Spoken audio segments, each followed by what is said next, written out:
Welcome to the Heavy Spoilers Show. I'm your host Paul, and this video we're breaking down Gravik's plan in Secret Invasion. Episode 2 has just dropped and it reveals a lot of key clues about what's going on with the Skrulls. Throughout this video, we're going to be breaking down all the hints and also talking about what's really going on with their secret invasion. Now this includes heavy spoilers from the comics, so if you don't want to know, then check out now. We will be covering Secret Invasion every single week as well, so make sure you stick around for videos on the series every Wednesday. With out of the way, a huge thank you for clicking this. Now let's get into Gravik's plan.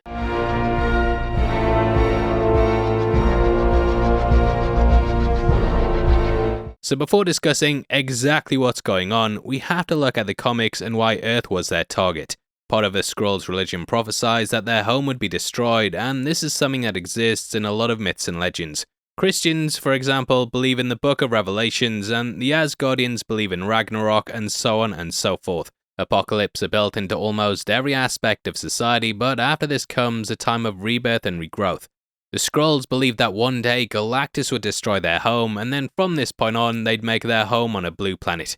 The thing with Galactus came to be, and it was taken during the Kree-Skrull War, which then made them believe in the next part of the plan. In the comics, after the Kree-Skrull War, the Illuminati went to them, and they just basically said, "Look mate, back off." Suffering a humiliating defeat at the hands of Captain Marvel and the rest of the Earthlings, they were in a bad place, and the heroes just showing up added salt into the wound. They told them they'd wipe out all the Skrulls if they ever assaulted Earth again, but all this did was piss off the Emperor once more. He's made you look a right knob. Capturing the heroes, he experimented on them and found ways to mimic their abilities and copy their memories too. You see, one problem that the Skrulls had always run into was that the Avengers were stronger and more powerful than them. So every time they tried to attack Earth, they were inevitably beaten because their shape-shifting abilities simply weren't a match for weapons. There was also the fact that the humans were getting better at sniffing them out, and under scrutiny, the Skrulls simply didn't hold up.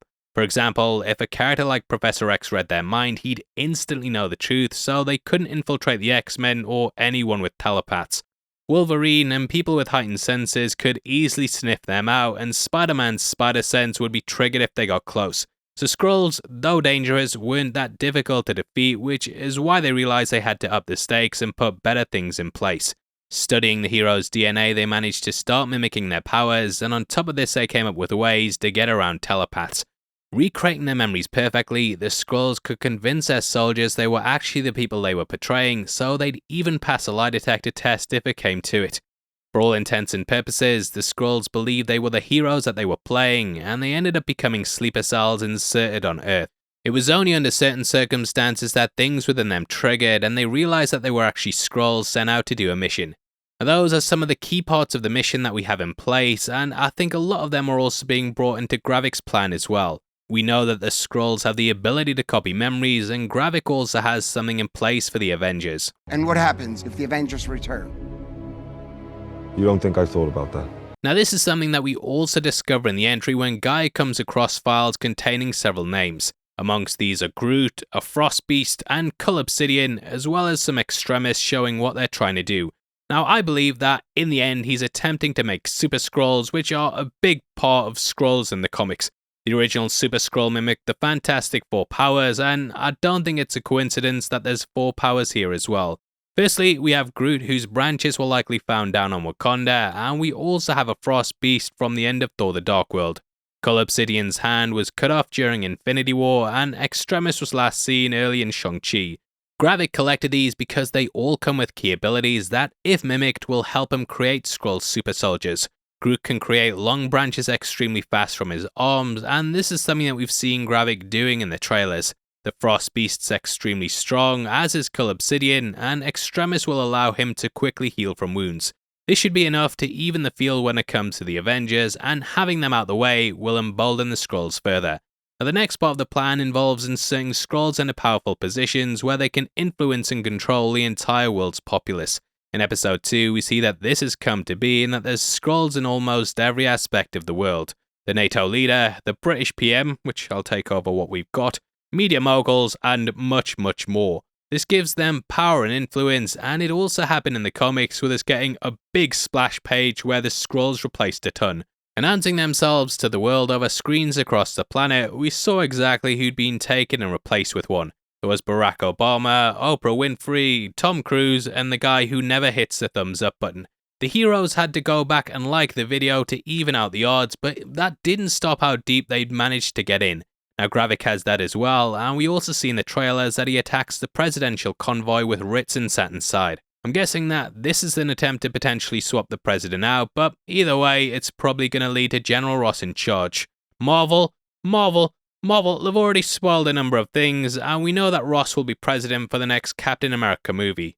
Nick Fury will also be fine and on Saber by the time we get to the Marvels, and I do kinda wish we didn't know so much about the future. Now though this could be an attempt to grab him so that they can put their own president in place, I actually think that they want someone like Ross placed upon the hot seat. Now that ties into the main part of Gravik's plan, which we saw playing out at the end of episode 1. Unleashing a dirty bomb in Moscow, this has made Russian tensions flare, and it has the potential to start a worldwide war. I've been working on a breakdown of Terminator 2, and Skynet did the same thing in that, as they knew the counterattack would take out most of the humans. Being used in every aspect of military software in the US, they launched nukes to hit the Russians, which then caused them to go and fire back. Now we have Skrulls in every aspect of society at this point, so if it came down to it, I'm sure they're happy to fire away. What I think is that Ritson might be a slightly less temperamental leader, and he'll probably try and sort things out instead of sending the country to war. However, if Ross is in charge, he'll likely go full steam ahead, as this is a guy who refuses to back down. He's someone who stood up to the Hulk and even the Avengers themselves, so I doubt he's going to take it lying down when it comes to Russia. Now this will put the entire world on a knife edge, and with the Skrulls in key positions, they could cause more death and destruction. Sending soldiers to war and destroying vast parts of the planet means that they'd have several things that would help to destroy humanity. In the wasteland of war, terrorist attacks, and floods of misinformation, no one would know who to trust and who to really turn to. This is where the Skrulls could come in, and posing as people in positions of power, they could easily sway people into falling into line. Offering salvation, even if the group's on Earth, this could cause paranoia and distrust amongst the people of Earth. Everyone would be so paranoid that they'd be firing on each other, simply on the off chance that they were standing against a Skrull. It's genius when you think about it, and it's also something the villains did in the comics too. Due to the heroes becoming aware that the Skrulls could be programmed to be sleeper cells, we also had heroes questioning if they were real. Nowhere was this seen more in Tony Stark, who at one point was convinced he was actually a Skrull soldier. Having a complete psychological breakdown, he was easier to manipulate, and it allowed the Skrulls to sink their claws in even further. Now this is something that I think might be brought across to Nick, with them potentially persuading him that he's a Skrull too. When we look at it, it shouldn't be that difficult to pull off, and this is due to all the things that's going on in his life. He of course married a Skrull and has had them pose as him before, so they might not even have to work that hard to make it seem the case. I also think they might reveal Graviks posing as Nick's son, and this could be the person that they use to base this whole look off. Skrulls tend to take on the form of one person, and then they stick with this forever, so having an attachment to Fury would make things hit even harder. If this is the case, then on top of what we've just mentioned, you could probably do a compelling argument that Nick's not actually human. I hope elements like this are brought across, because it's such a cool bit in the comics that even had me question exactly what was going on. So in conclusion, we're going to wrap the video up, but here's what I think Gravik's plan is. He wants to start a war between Russia and the US, and this will take out several key figures across the entire planet. Everyone will be so wrapped up in war they'll not even be paying attention to what's really happening, and this will allow them to oust the leaders and put the Skrulls in their place. Next, they'll sow distrust and paranoia, which will make people turn on each other, and this is so that they can get the planet as their home. They'll finally be able to take it, and anyone who tries to stop them will be met with the powers of the newly created Super Skrulls. Lots of things are slotting into place, but I'm pretty confident that's what we'll get. However, let me know if you disagree or agree with our theories. Now if you want to support the channel for as little as 99 cents a month, then please click the join button below, as it massively helps us out. We'll give you early access to videos every week, and we also have our merch store over at shopzeroedition.com, which sells lots of different clothing. We just launched a Secret Invasion / Pulp Fiction inspired t-shirt, so if you want to head over there and help us out, then the link's in the description. Now if you want something else to watch, we've got our breakdown of episode 2 on screen right now, which goes over all the Easter eggs, hidden details, and just our general theories on it. With that out of the way, huge thank you for staying through the video. I've been Paul, and I'll see you next time. You take care, peace. And I was a Skrull the whole time, haha, you sucker.